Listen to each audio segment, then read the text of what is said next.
ውድ የቻናል ቤተሰቦች እንደምን አላችሁ? እንዴት ናችሁ? በያላችሁበት ሰላማችሁ ብዝት ትርፍርፍ ይበል። ከእንደዚህ አይነት ጭንቀት ከእንደዚህ አይነት ድንገተኛ ህመም ፈጣሪ ይጠብቃችሁ። እህታችን እንግዲህ ያለችው እዚህ ጅዳ ከተማ ውስጥ ነው። በምታዩት መልኩ እንግዲህ አብዳ እየጮኸች ነው ያለችው።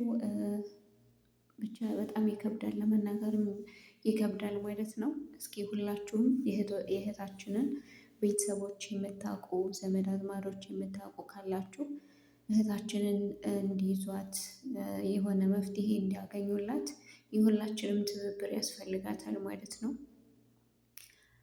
በዚህ በረመዳን ሰዓት እንግዲህ እንደዚህ ሆና እየጮኸች ነው፣ ማንንም አታስጠቀም ማለት ነው።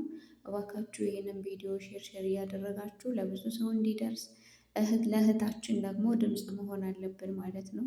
እህታችን ተይዛ የሆነ መድኃኒትም እንዲፈለግላት አማ ደግሞ ወደ ሀገር መሄድ ካለባት ወደ ሀገሯ እንድትሄድ ማለት ነው። አሁን እህቶቻችን አብዛኛው ማለት ይቻላል በእንደዚህ አይነት በጭንቀት እራሳቸውን እየጎዱ ነው የሚገኙት ማለት ነው።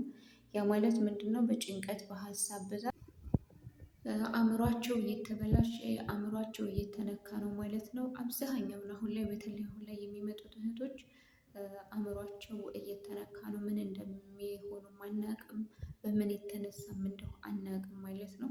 ግን ብዙዎች በሚባሉ ደረጃ መተው ራሱ ብዙ አይቆዩም።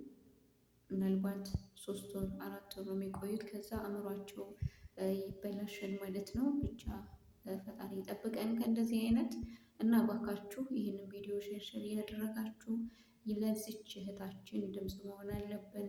ኤምባሲ መሄድም ካለባት ያው ከተገኘች ሳውዲዎች ካገኟት ወደ ሙስተሽፋ መጅኑን ነው የሚያስገባት። እዛ ከገባች ደግሞ ቤተሰብ የሚገኝበት መንገድ ወደ ቤተሰብ ጋር የምትቀላቀልበትን መንገድ ላታገኝ ነው እና እባካችሁ እንታደጋት እላችኋለሁ። አላህ ይጠብቃችሁ፣ ሰላማችሁ ይብዛ። ከእንደዚህ አይነት ድንገተኛ ህመም ፈጣሪ ይሰውራችሁ። በያላችሁበት ሰላም ሆኖልኝ